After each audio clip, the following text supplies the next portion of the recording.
Hello everyone. आज मैं आपसे किसी के बारे में शॉर्ट में बात करना चाहता हूँ। आज जब मैं उसके बारे में बात कर रहा हूँ, पता नहीं वो कहाँ होगा। ईश्वर करे ज़िंदा हो और ठीक हो। पिछले दिनों मेरे ऑफ़िस की कार पार्किंग में मेरी कार पार्क थी। अपना काम ख़त्म करके जब मैं घर जाने लगा, तो मैंने ऑफ़िस के ड्राइवर से कहा कि मेरी कार पार्किंग से निकाल कर बाहर मेन रोड तक ले आए। कार की कीज़ अक्सर उन्हीं के पास या सिक्योरिटी के पास होती हैं। मैं दूर से खड़ा देख रहा था। उस ड्राइवर ने गाड़ी को अनलॉक किया, दरवाज़ा खोला, गाड़ी को स्टार्ट किया और जैसे ही उसने गाड़ी मूव की, मुझे कुछ अजीब लगा। कार कुछ मीटर ही आगे आई होगी कि मैंने उसे ज़ोर से आवाज़ लगाकर इशारा करके उसे रुकने के लिए कहा। उसने एकदम ब्रेक मारी, तो मेरी हैरानगी और बढ़ गई। "क्या हुआ सर?" उस ड्राइवर ने भी हैरानगी से कार की विंडो को नीचे रोल डाउन करते हुए मुझे पूछा। मैंने कार की छत की तरफ इशारा किया, तो वो समझ गया। वो मुस्कुराकर बोला, "ये अभी चला जाएगा।" दरअसल आई नोटिस्ड कि कार की छत पर एक कबूतर बैठा था पार्किंग में। वहां तक तो ठीक था, पर जब ड्राइवर ने की रिमोट का बटन दबाकर गाड़ी अनलॉक की, तो सेंट्रल लॉकिंग की तेज आवाज सुनकर जनरली पंछी डर जाते हैं, उड़ जाते हैं। वो नहीं उड़ा। और जब ड्राइवर ने गाड़ी गियर में डालकर चलानी शुरू की, तो भी उस इनिशियल झटके के बावजूद वो कबूतर नहीं उड़ा। गाड़ी चलनी शुरू हुई, तो भी चलती गाड़ी की छत पर भी बैठा रहा। हालांकि कार की पेंटेड छत पर कबूतर के रफ क्लॉड पंजों के लिए कोई ग्रिप नहीं थी। वो लगातार छत पर फिसल रहा था, पर उड़ा नहीं।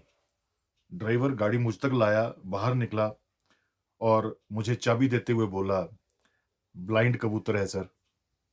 आई was shocked to hear that. Somehow सारी जिंदगी मैंने हमने ब्लाइंड इंसानों के बारे में सुना था, पर ब्लाइंड पक्षी, ब्लाइंड कबूतर, ये पहली बार सुना था। बड़ा सरप्राइजिंग लग रहा था। ऐसा नहीं कि समझना मुश्किल था कि टेक्निकली, बायोलॉजिकली कोई पक्षी ब्लाइंड अंधा कैसे हो सकता है, वो तो समझ में आता था। बस इतना था कि एक तो पहले कभी ऐसा सुना नहीं था और दूसरा हैरानगी थी कि ब्लाइंड पक्षी ज़िंदा कैसे रह सकता है? आफ्टर ऑल ब्लाइंड पक्षी उड़ेगा कैसे?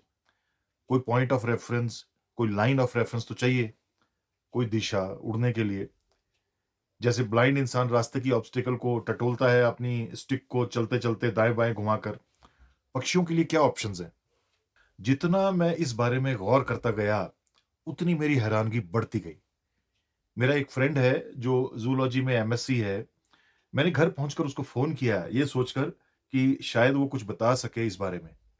It turned out that he new quite a lot and what he told me opened my eyes even more.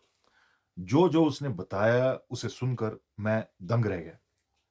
For example he said, birds blind पैदा भी होते हैं और बाद में भी ब्लाइंड होते हैं, कई कारणों से। और इसमें भी कोई शक नहीं कि ब्लाइंड पक्षी की लाइफ आसान नहीं होती। उसका लाइफ स्पैन जनरली बहुत छोटा होता है, ड्यू टू प्रेडेटर्स और एक्सीडेंट्स और इंजरीज। फॉर एग्जाम्पल नॉर्मली एक कबूतर की लाइफ करीबन मैक्सिमम 15 साल होती है, बट ब्लाइंड कबूतर जनरली 1-2 साल से ज्यादा जिंदा नहीं रहते। उसने मुझे बताया, जस्ट बिकॉज कोई पक्षी देख नहीं सकता, इसका मतलब ये नहीं कि वो प्यासा या भूखा रह जाता है या उसे सोने या रेस्ट करने की जगह नहीं मिलती। The loss of vision is often compensated with a heightening of other senses, such as hearing or touch. Actually कईयों को पता भी नहीं होता कि उनकी अवस्था को ब्लाइंड होना कहते हैं। पक्षी इस स्थिति के बारे में ज्यादा सोचते नहीं और ना ही इसका शोक मनाते हैं या किसी पर दया करते हैं। उनके लिए शायद एक हैरानगी होती होगी कि ये क्या इशू है उनकी बॉडी में। ब्लाइंड पक्षियों को तो शायद वो भी एहसास नहीं होता होगा, क्योंकि उन्हें नहीं पता what is vision which they are lacking. तो ऐसे पक्षी ब्लाइंड होने पर अपने सर्वाइवल और बेसिक कामों, ज़रूरतों के लिए शायद इतना मेंटल ज़ोर लगाते हैं कि उनकी बाकी सेंसेस या एबिलिटीज़, स्किल्स एक्स्ट्रा शार्प हो जाती हैं। ये सब एक्स्ट्रा हाइटेंड इनपुट सोर्सेस बन जाते हैं। विजुअल ना सही, मेंटल पिक्चर बना लेते हैं पक्षी। My friend said that birds are very smart, just like many animals. They figure out what to do in the circumstances. बस थोड़ी-सी अगर असिस्टेंस उन्हें मिल जाए एनवायरनमेंट से, थोड़ा कंट्रोल्ड एनवायरनमेंट, थोड़ा फ्रेंडली, कम होस्टाइल, कोई साथी मिल जाए। अगले दिन जब मैं ऑफिस गया और सिक्योरिटी गार्ड से मैंने उस कबूतर के बारे में बात की, तो उसने भी बताया कि हाँ, हाँ सर, वो एक नहीं जोड़ा है, 2 कबूतर हैं, एक ब्लाइंड है। नर ब्लाइंड है या मादा वो नहीं जानता है, पर उसने कई बार ब्लाइंड कबूतर को अक्सर देखा है दूसरे कबूतर के पीछे चलते, उड़ते, डायरेक्शन फॉलो करते। और कौन-सा ब्लाइंड है ये उसे दूर से पता लग जाता है क्योंकि ब्लाइंड कबूतर को ही उसने देखा है कभी-कभार दीवार या खिड़की से टकराते, इम्परफेक्टली लैंड करते। उसने बताया कि ऑफिस के आस-पास एक स्ट्रीट डॉग है, जो किसी बिल्ली या बंदर को उन कबूतरों के पास नहीं आने देता। I was Holi amazed. मैं हैरान था वो सब सुनकर, देखकर, एक्सपीरियंस करके। 50 साल से ज़्यादा हो गए थे इंसान होते, पर साथ रहते ब्लाइंड पक्षियों के बारे में कभी पता नहीं चला, एहसास नहीं हुआ। I thought how could I be so blind? मुझे वो कभी दिखे ही नहीं थे। पर एक सवाल और है, 4 करोड़ ब्लाइंड हैं दुनिया में। कभी दिखे हमें, कभी दिखते हैं हमें। अकेले आधा करोड़ भारत में हैं और उनमें से 2.5 लाख बच्चे हैं। कभी दिखे हमें। Visual impairment and blindness global data and statistics के मुताबिक ब्लाइंड ह्यूमंस का काउंट 2050 तक 4 करोड़ से 12 करोड़ हो जाएगा। क्या हमें तब नजर आएंगे? The blind face various challenges in the world. Access to information, सूचना तक पहुंच, transportation, mobility, employment opportunities, social inclusion, lack of accessibility in infrastructure and technology, limited access to education, social stigma और सबसे इंपॉर्टेंट सवाल हमारा interaction, हमारी bonding, कमरेडरी कैसी है हमारे आसपास के ब्लाइंड पीपल के साथ? क्या हम उन्हें अंडरस्टैंड करके उन्हें एनकरेज करने के माइंडसेट में होते हैं या पिटी यानी दया दिखाकर दूर रहने के माइंडसेट में? According to psychologists, ignoring blind people might not be a deliberate act based on psychology. जानबूझकर कोई ब्लाइंड को इग्नोर नहीं करता।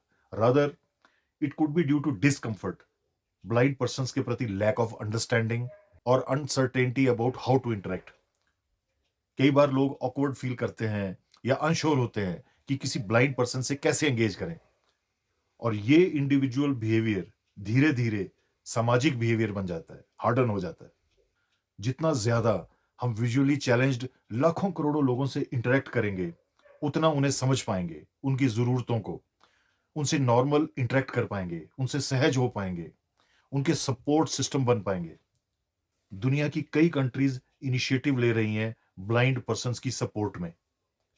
फॉर एग्ज़ाम्पल जापान ने साइड वॉक्स और पब्लिक स्पेसेस पर टैक्टाइल पेवमेंट सिस्टम बनाया है। इनमें रेज्ड लाइन्स, टेक्सचर्स होते हैं नीचे to assist visually impaired people in navigation. United States ने तो एडीए कानून बना दिया है, Americans with disabilities act, to ensure accessibility for the blind public spaces और बिल्डिंग्स में। अब ये उनका लीगल राइट है। मेक्सिको ने भी ऐसा कानून बनाया है। स्वीडन ने टॉकिंग बसेस इंट्रोड्यूस की हैं जो रूट और डेस्टिनेशन अनाउंस करती हैं। साउथ कोरिया ने ट्रैफिक लाइट्स पर ऑडिबल आवाज वाले सिग्नल्स लगाए हैं to assist the blind pedestrians. वहीं पर चाइना ने मैंडेटरी कर दिया है दवाइयों, फार्मास्यूटिकल पैकेजिंग पर ब्रेल से इंफॉर्मेशन देना। इटली में टैक्स इंसेंटिव्स दिए जाते हैं उन कंपनीज को जो विजुअली इंपेयर्ड इंडिविजुअल्स को नौकरी पर रखते हैं। और सिंगापुर में तो एक कमाल की स्मार्टफोन ऐप है, बी माई आईज, जो ब्लाइंड यूजर्स को कनेक्ट करती है उन वॉलंटियर्स से जो उन्हें लाइव वीडियो कॉल से असिस्ट करते हैं। वहीं साउथ कोरिया में तो आर्टिफिशियल इंटेलिजेंस से लैस स्मार्ट ग्लासेस इंट्रोड्यूस हुए हैं जो विजुअली इंपेयर्ड लोगों को मदद करते हैं in identifying and navigating there surroundings. करने वाले बहुत कुछ कर रहे हैं। अकेले यूट्यूब ने दुनिया के करोड़ों विजुअली इंपेयर्ड लोगों के जीवन में क्रांति ला दी है। दुनिया भर का ज्ञान, इंफॉर्मेशन, एंटरटेनमेंट अब ऑडियो कंटेंट में सुना जा सकता है। टेक्नोलॉजी सबसे बड़ी समाज सेवक बनकर उभरी है 21वीं शताब्दी में। कुछ और एग्जांपल्स देता हूं। रेटिनल इम्प्लांट्स और प्रोस्थेटिक्स से विजन रेस्टोरेशन पर जबरदस्त रिसर्च चल रही है। साइंटिस्ट एक टेक्निक डेवलप कर रहे हैं by using light sensitive proteins to restore vision by genetically modifying retinal cells, allowing them to respond to light. Genetic defects जिनसे ब्लाइंडनेस हो सकती है, उसके लिए जीन एडिटिंग की कोशिशें भी हो रही हैं। और तो और आप हैरान होंगे सुन के कि ब्रेन कंप्यूटर इंटरफेसेस की ऑप्शंस तलाशी जा रही है, जो विजुअल इंफॉर्मेशन बायपास रूट से दिमाग को पहुंचा सके। वर्चुअल रियलिटी और ऑगमेंटेड रियलिटी पर भी रिसर्च हो रही है, जो बहुत एडवांस स्टेजेस में है। एंथ्रोपोलॉजिस्ट कहते हैं कि होमो सैपियंस के डोमिनेट शक्तिशाली होने की प्रोसेस तब स्टार्ट हुई जब एक दूसरे की मदद को आया, उसे पीछे नहीं छोड़ा। ये प्रोसेस आज तक अधूरी है। हम में से कई किसी न किसी रूप में पीछे छूट चुके हैं, छूट रहे हैं। रुक कर उन्हें साथ लेने की जरूरत है। Thank you for your time. God bless you.